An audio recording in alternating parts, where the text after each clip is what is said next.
Muy contento de estar acá en el frío de Las Vegas. El jueves estábamos en mi casa hoy en Carolina del Norte, en las montañas de Carolina del Norte, y el jueves estábamos con mi esposa y mis hijos diciendo: qué calor está haciendo acá, está a 80 grados. Y el viernes estuve en Dallas y estábamos a 105 derritiéndome y ahora llegué a 106 aquí en Las Vegas, así que gracias a Dios por los buenos climas, por el frío de 80 grados que tenemos en Carolina del Norte. Pero muy contento de estar aquí con ustedes compartiendo este día y poder alabar a Dios juntos y poder hablar. Hoy quiero contarles un poco de cómo compartimos esperanza en tiempo de crisis. Y creo que muchos de nosotros estamos viviendo algún tipo de crisis, y aún en medio de esa crisis podemos compartir y necesitamos compartir de Jesús. Así que Dios, te damos gracias por este día y gracias por la oportunidad que nos das de estar en este lugar, y gracias por el privilegio de adorarte, caminar contigo, y por el privilegio de ser llamados tus hijos para poder compartir de tu amor y de tu esperanza a otros. Ayúdanos y prepáranos para poder siempre ser esa sal y luz y ser esa esperanza que el mundo necesita. En el nombre de Jesús, amén y amén. Si usted trae su Biblia en cualquier formato, voy a estar en Mateo 9, 35, 38. Va a ser nuestro versículo base y lo que vamos a estar yendo y viniendo a esa cita que dice: Jesús recorría todos los pueblos y aldeas, enseñando en las sinagogas, anunciando las buenas nuevas del reino y sanando toda enfermedad y toda dolencia. Al ver a las multitudes, tuvo compasión de ellas, porque estaban agobiadas y desamparadas, como ovejas sin pastor. La cosecha es abundante, pero son pocos los obreros, les dijo a sus discípulos. Pídanle por tanto al Señor de la cosecha que envíe obreros a su campo.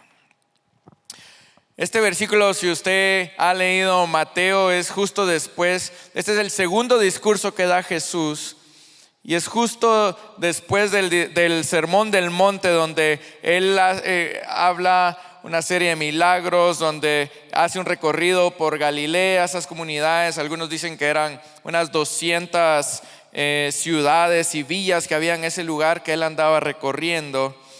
Y en ese primer discurso que Él da en los capítulos 5 al 7 de Mateo, lo que hace es presentar la doctrina, su doctrina, ¿no? Él va enseñando diferentes principios de cómo ser discípulos. Y en este capítulo lo que nos está ahora enseñando a partir del capítulo 9 es la misión de por qué vino Jesús. Y vemos ahí en el orden, en Mateo 9, 35, dice: enseñando, predicando y sanando. Y es un poco de lo que quiero hablar, donde Él está diciendo predicando, enseñando y sanando. Así que Jesús seguía ministrando con su misión de misericordia, sanando toda clase de enfermedad, predicando, enseñando y sanando. Y en Mateo 4:23 Él ya había hablado de esto mismo. En Mateo 4:23 dice: Jesús recorría toda Galilea, enseñando en las sinagogas, anunciando las buenas nuevas del reino y sanando toda enfermedad y dolencia entre la gente. Así que algunos capítulos antes, cuando Él estaba hablando de su doctrina, ya venía resaltando que Él, y en un momento va a invitar a sus discípulos, estaba enseñando, predicando y sanando. ¿Y cuántos de acá se consideran discípulos de Jesús? Entonces, si nosotros somos discípulos de Jesús, también es un llamado para nosotros de estar enseñando, predicando y sanando. Y sanando lo voy a utilizar como poniendo nuestra fe en acción. Así que la Gran Comisión nos dice que debemos ir de hacer discípulos, pero debemos de enseñarles, bautizarlos y ayudarlos. Y eso es lo que nos está invitando aquí Jesús también. Así que nosotros tenemos una misión para responder en nuestra comunidad. Mateo 9, 36, 37, que es el versículo que estamos leyendo, dice: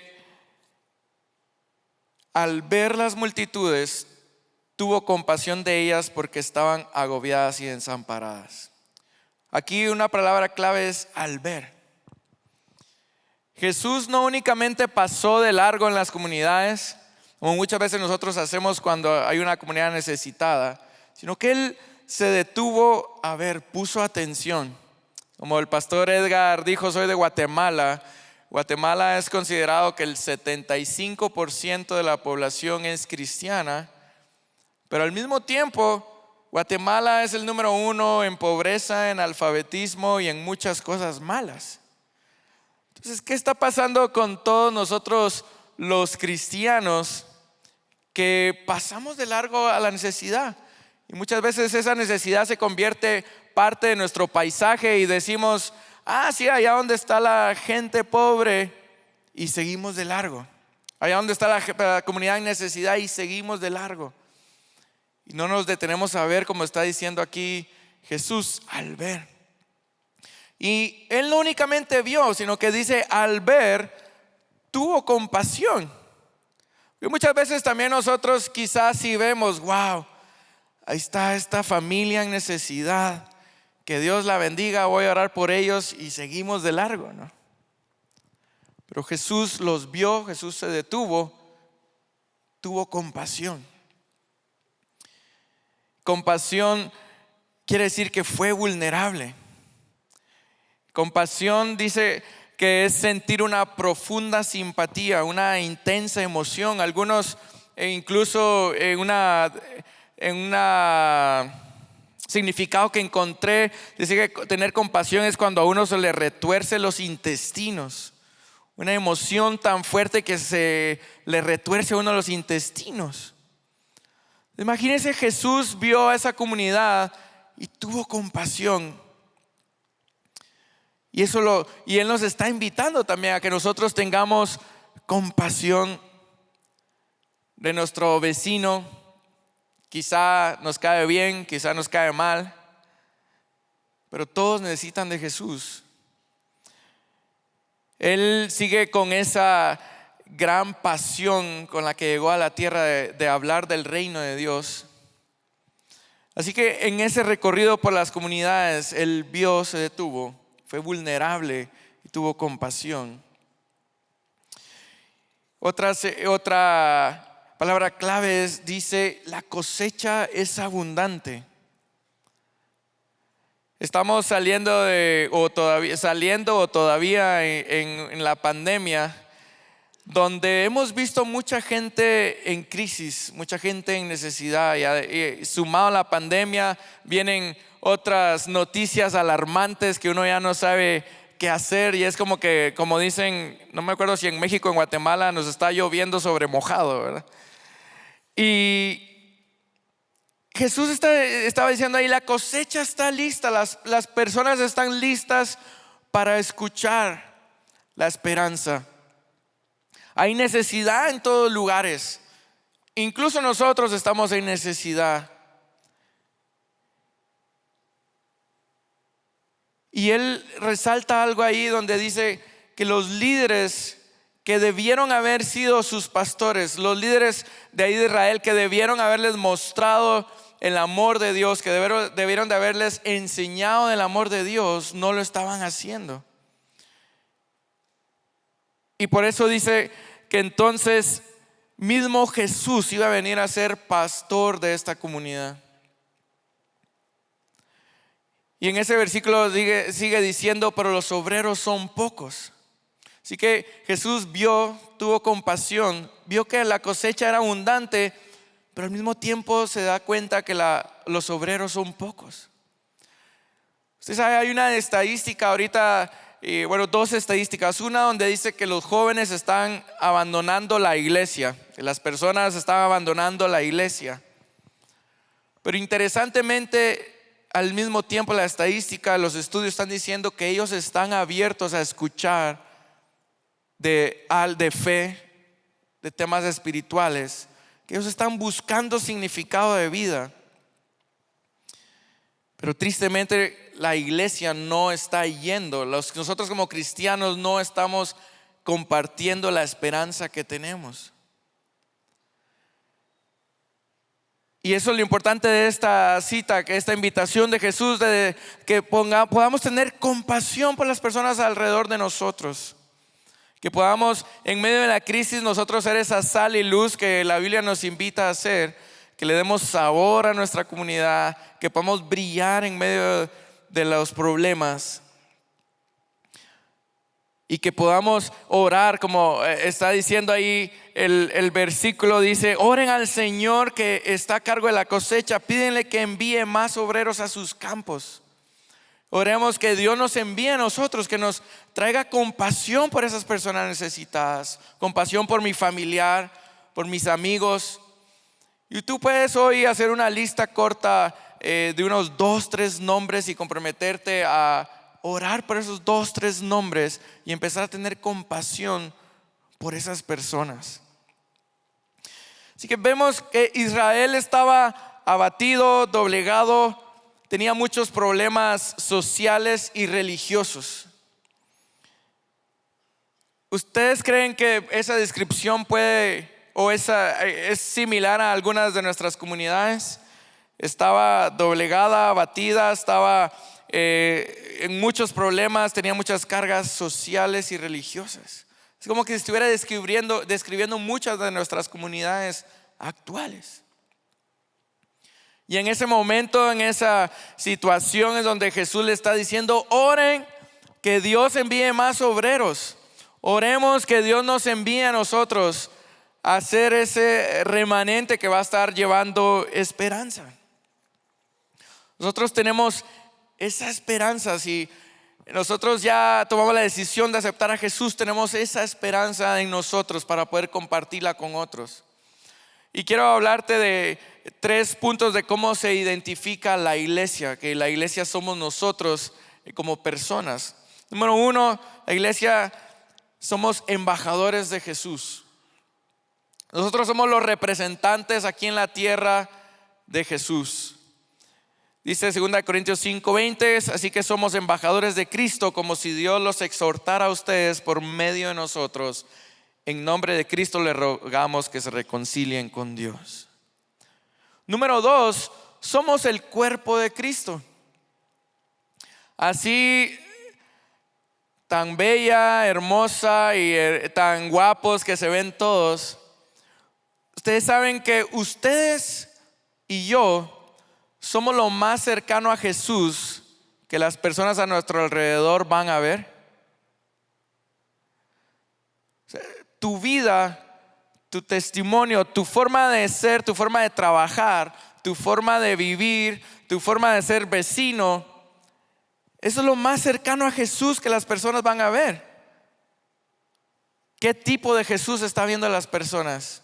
Cuando te ven a ti, ¿qué dicen las personas? Wow, Jesús es súper bueno, Jesús tiene compasión, Jesús ayuda. O dice: no, hombre, Jesús está bien enojado, Jesús está bien mal, ¿no?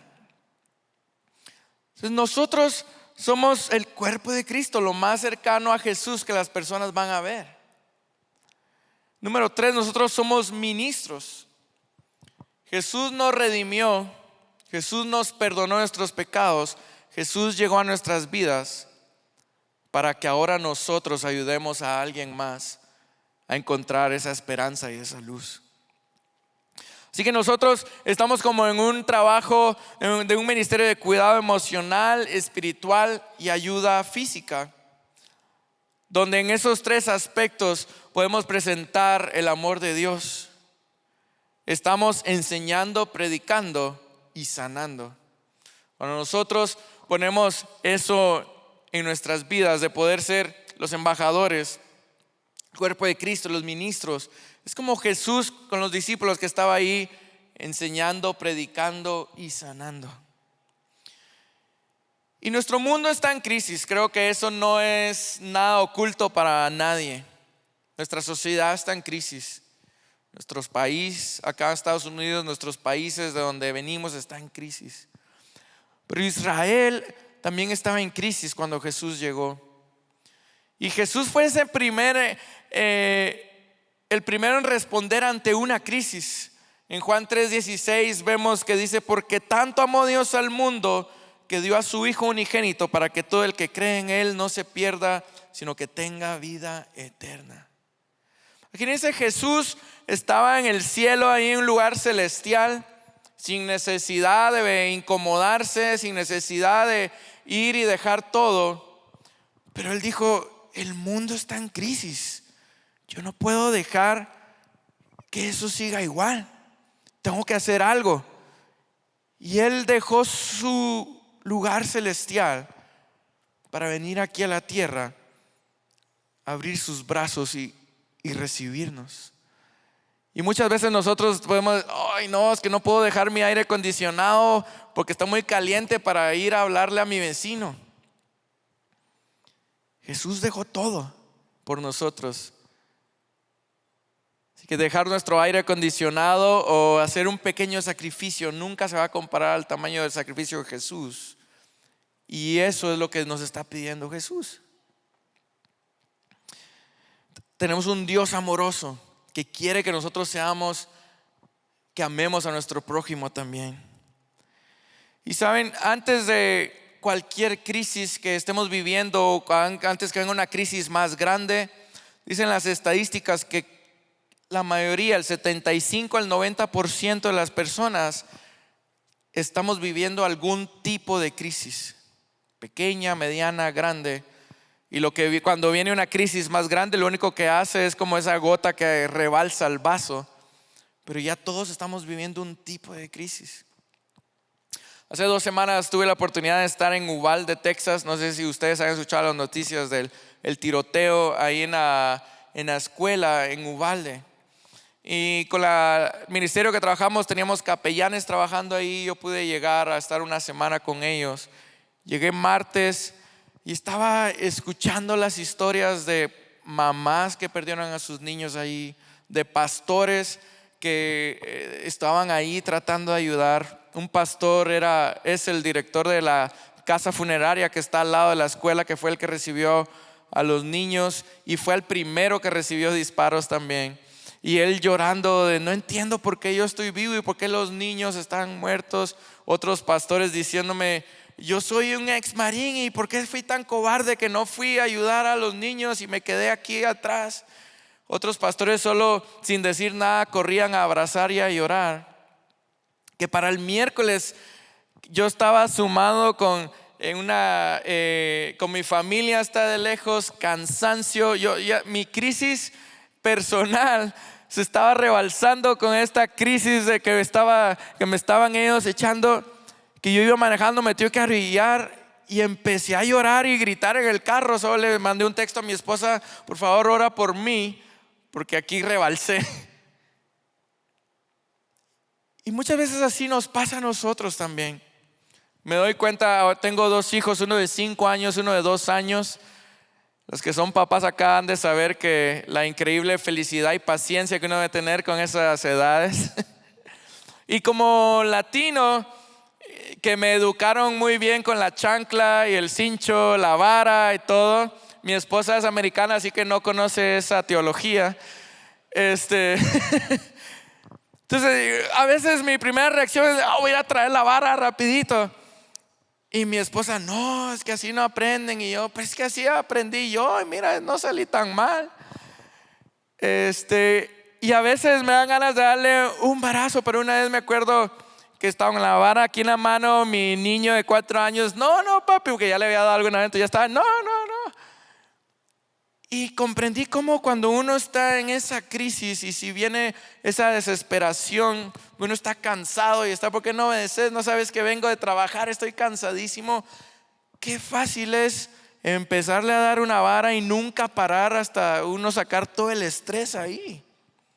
Y dije: gracias Dios que estás en mi vida, porque si no, no sabría parar aquí.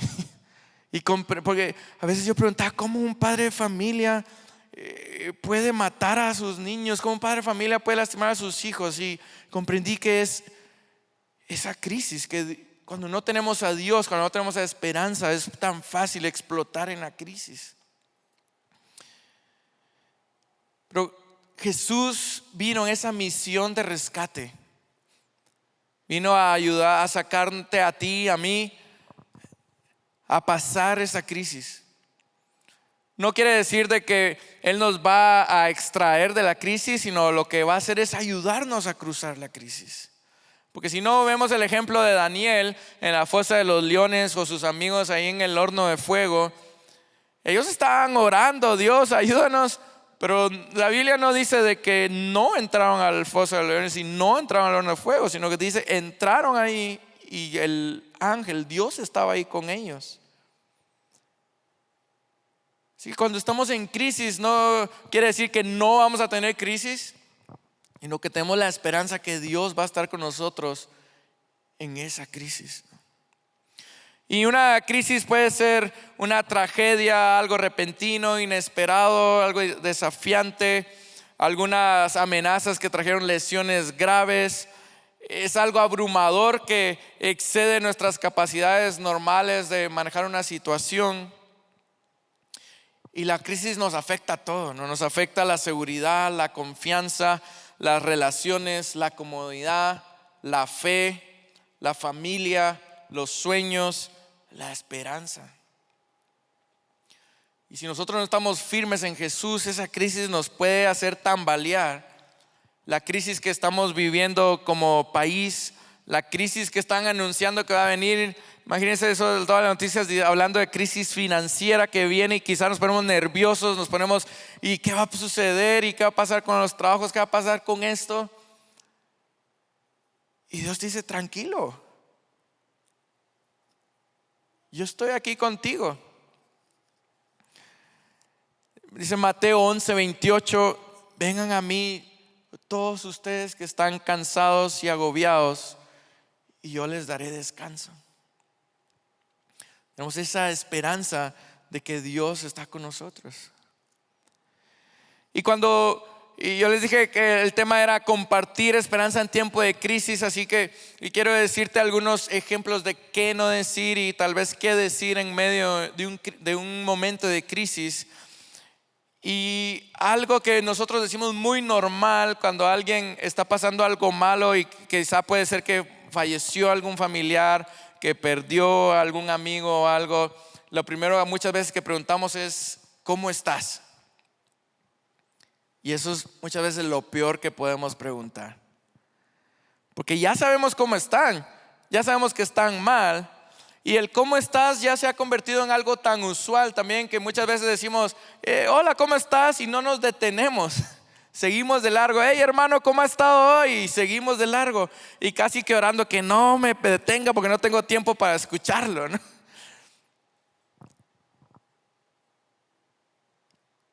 Ya sabemos que estas personas están mal. Así que una pregunta pudiera ser: ¿cómo te sientes? ¿Cómo la estás llevando?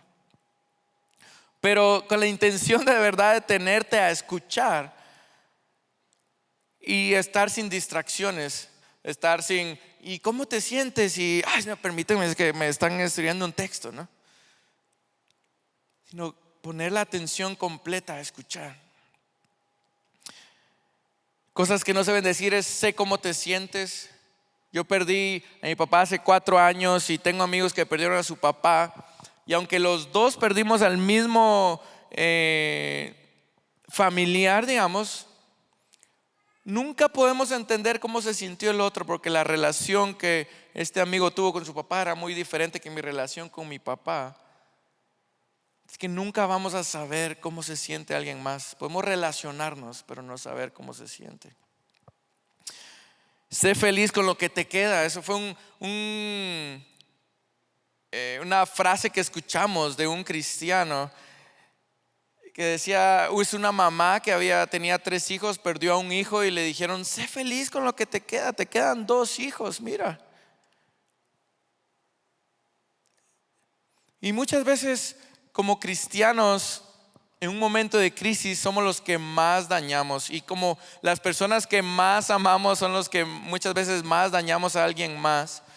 Pero los cristianos lo que tendemos es a aprendernos un versículo de la Biblia y lo repetimos, y aunque el versículo es verdadero, que la palabra de Dios es verdadera, en un momento incorrecto puede dañar más que ayudar. A veces también decimos, te sentirás mejor si dejas de llorar. Ya no llores. Dios está contigo. Y sí, es verdad, pero muchas veces en esos momentos necesitamos llorar. Porque tenemos la crisis que explota. Esa crisis nos hace hacer cosas inesperadas. Y no sé si está el primer video listo ahí para ver.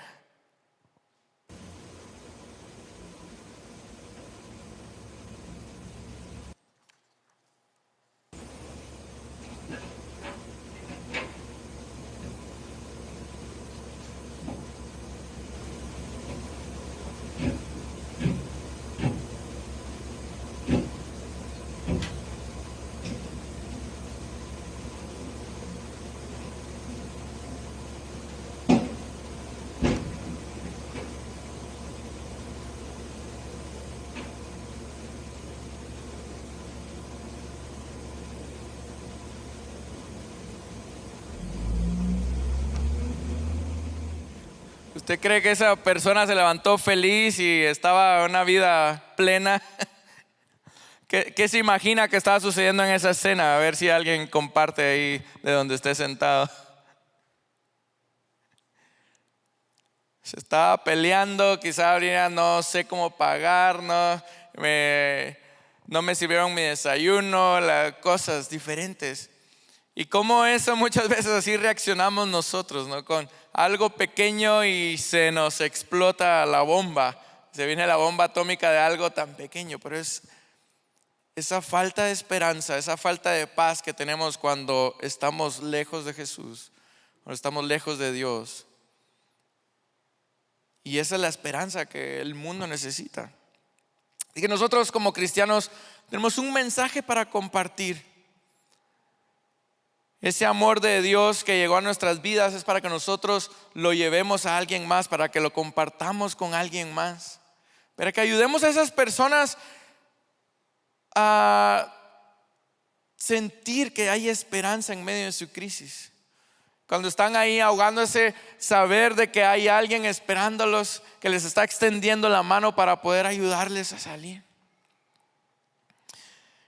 Y en 4 pasos sencillos les quiero decir cómo tener paz con Dios, que son pasos que nosotros con la Asociación Billy Graham por muchos años hemos utilizado para presentar el Evangelio a las personas, y quizá nos ayudan a nosotros personalmente, pero también ayudar a presentar el Evangelio a alguien más. Y número 1 es entender el propósito de Dios para nuestras vidas, y es que tengamos paz y vida eterna. Ya leímos en Juan 3:16 que dice: porque tanto amó Dios al mundo que dio a su Hijo unigénito para que todo el que cree en Él no se pierda, sino que tenga vida eterna.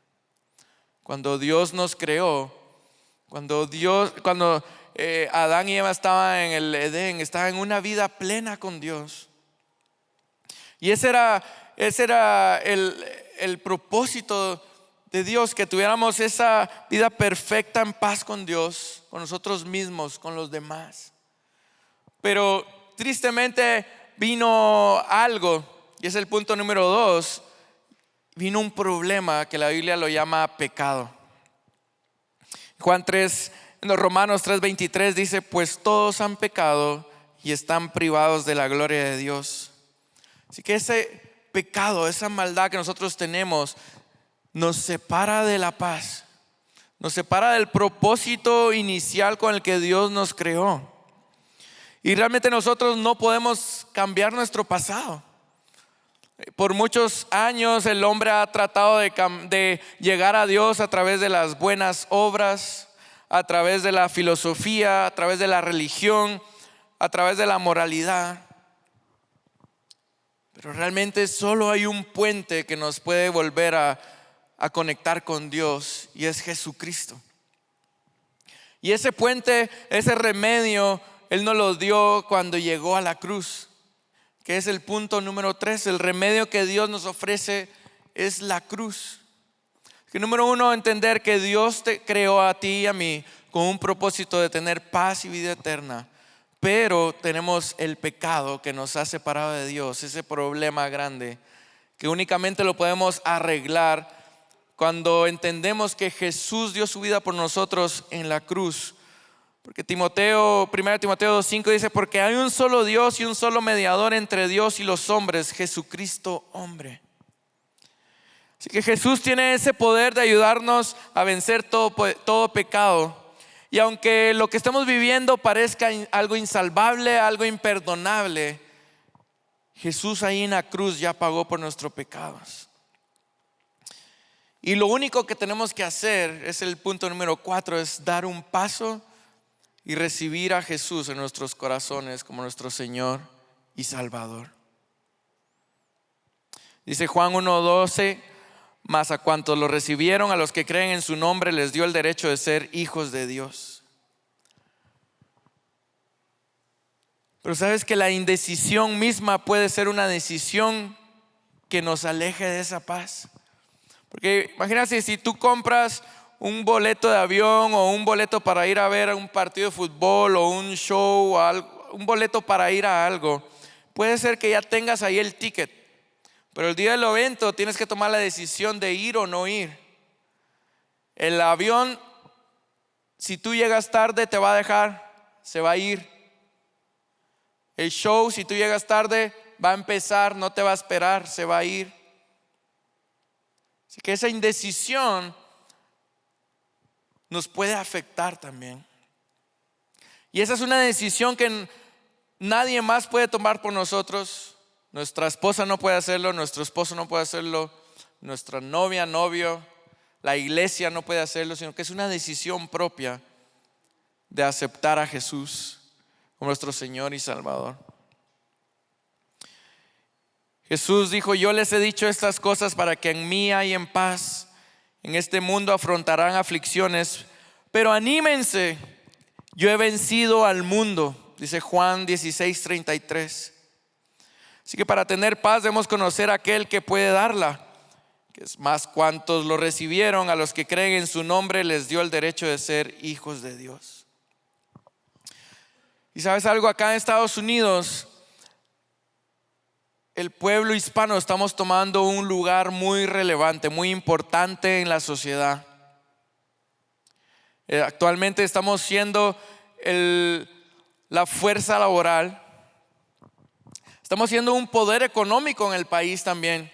Dicen los estudios que si juntaran la economía de la comunidad hispana de Estados Unidos, seríamos la economía número 8 del mundo. Nosotros somos la juventud del país, el 25% de la juventud en Estados Unidos es hispana. En unos años, 1 de cada 3 mujeres va a ser hispana. Estamos siendo los votantes y los que estamos pagando impuestos. Así que nosotros estamos aportando bastante a este país. Más de muchas cosas malas que muchas veces es lo que más conocemos que nos dicen que somos. La comunidad hispana somos 22 países, 21 países, 22 incluyendo Estados Unidos. Y la comunidad en Estados Unidos, si la ponemos junta, seríamos el segundo país hispano más grande del mundo después de México. Y ¿sabes qué también? La comunidad hispana es el futuro de la iglesia. La fe está relacionada a la decisión que nosotros como hispanos hagamos. De nosotros depende si mis hijos de 5 y 2 años, cuando ellos sean más grandes, todavía van a conocer a Jesús. De nosotros hoy depende si nuestros nietos aquí en Estados Unidos o en Guatemala, de los países donde vengamos, de las decisiones que tomemos hoy va a depender si ellos van a conocer a Jesús. Así que estamos tomando un papel relevante, no únicamente en la sociedad, en lo económico, en la población, sino que también en la iglesia. Y es momento de que nos levantemos a predicar, compartir y sanar en medio de la crisis. Así como Jesús anduvo en las comunidades en medio de crisis de Israel que estaba viviendo, así quiere que nosotros nos levantemos también a ser sal y luz y traer esa esperanza. El amor por las personas y el amor por Dios deben impulsar nuestro trabajo, y nosotros debemos estar preparados para compartir esa esperanza.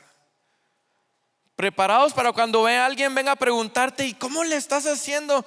Yo te veo que estás en crisis, pero estás feliz.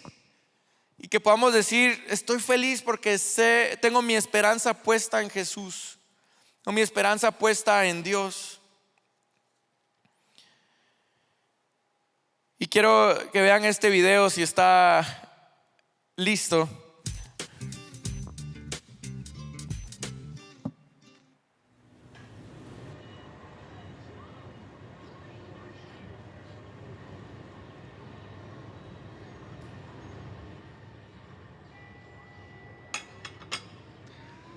¿Me da una taza de café? Sí.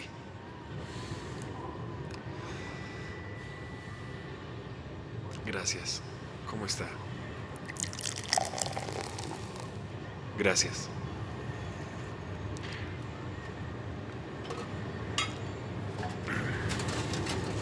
En el Salmo 23, David dice: aunque pase por el valle de sombra y de muerte, no temeré mal alguno.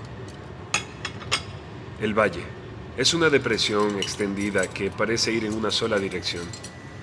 Se siente como si nunca terminara. Sabes, todos pasamos por estos valles en nuestra vida.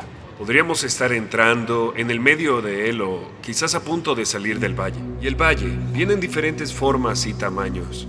Puede ser la pérdida de alguna amistad, la muerte metafórica de un sueño o una oportunidad. También puede ser la muerte de una persona que amamos. Básicamente son momentos que tienen que suceder en nuestras vidas, aunque no sepamos lo que pasa.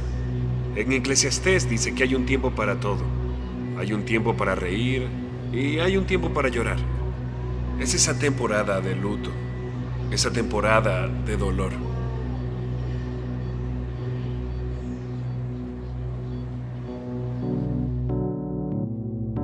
A todos nos hieren en algún momento.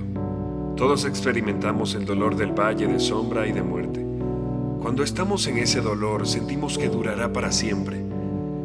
No hay alivio interior. No estoy hablando de tener un mal día o verse en un gran inconveniente. Estoy hablando de esos periodos donde el dolor penetra hasta los huesos y se establece debajo de cada poro de quienes somos.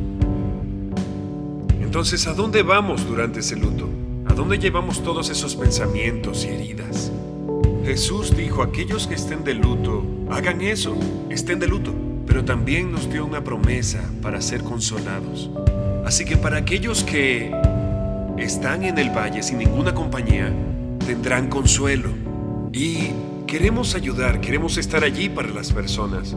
Pero la verdad es que no hay palabras que podamos decirle a ese que está sentado en el banco del dolor.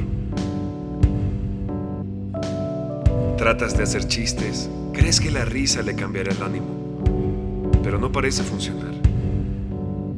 Si la risa es la mejor medicina, ¿por qué parece apestar cuando estamos en medio del valle? Otros tratarán de mostrarte otra perspectiva cuando en realidad no saben qué decir. Así que tratan de darte consejos como: todas las cosas ayudan a bien. Y es verdad, pero el tiempo parecerá ir más lento. A veces nos vemos a nosotros mismos intentando confortar a alguien que realmente amamos. Decimos: es tiempo de continuar, de superarte, de olvidarte de eso. Aún queda vida por vivir. Pero si realmente los viéramos a los ojos, podríamos ver su dolor. Pero los que no podemos ver su dolor nos vamos, escapamos. No soportamos más sentarnos en el banco del dolor. No soportamos permanecer en el valle. Todos tomaremos nuestro turno en el banco del dolor. Sin embargo, no deberíamos tener que hacerlo solos. Es un precio digno por un seguidor de Jesús llorar con los que lloran. Lleven sus cargas mutuamente.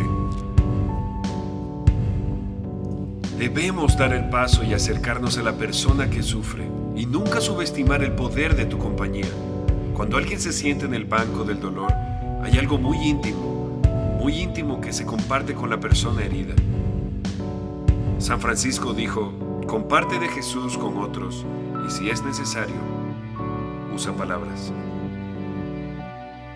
No tienes que usar palabras en lo absoluto. Puedes hacer toda la diferencia que quieras con tan solo sentarte y compartir el dolor, la tristeza y la pena. Eso es una respuesta santa.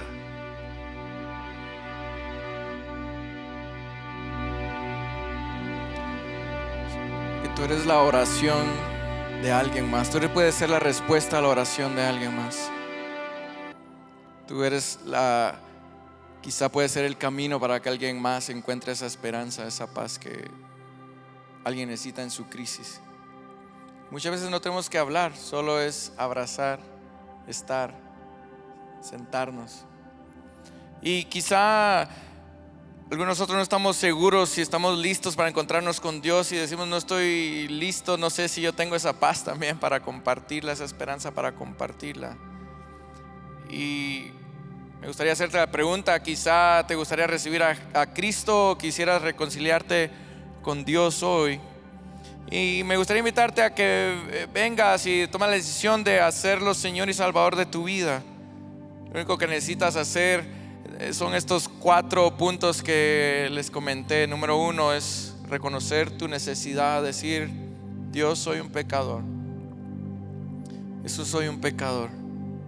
Número 2, tomar la decisión de alejarte de tu pecado, arrepentirte y pedirle perdón a Dios. Y eso solo tú lo puedes hacer en tus propias palabras, porque tú sabes de qué tienes que arrepentirte. Número 3, confiar en que Jesucristo murió por ti en la cruz y resucitó. Y número 4, en oración, invitar a Jesucristo a que entre en tu vida y que tome el control de tu vida. Si suena tan sencillo, pero si lo hacemos de corazón, va a hacer un cambio profundo en tu vida y nos va a ayudar a ser como Jesús, de ir a predicar, enseñar y sanar las comunidades en crisis.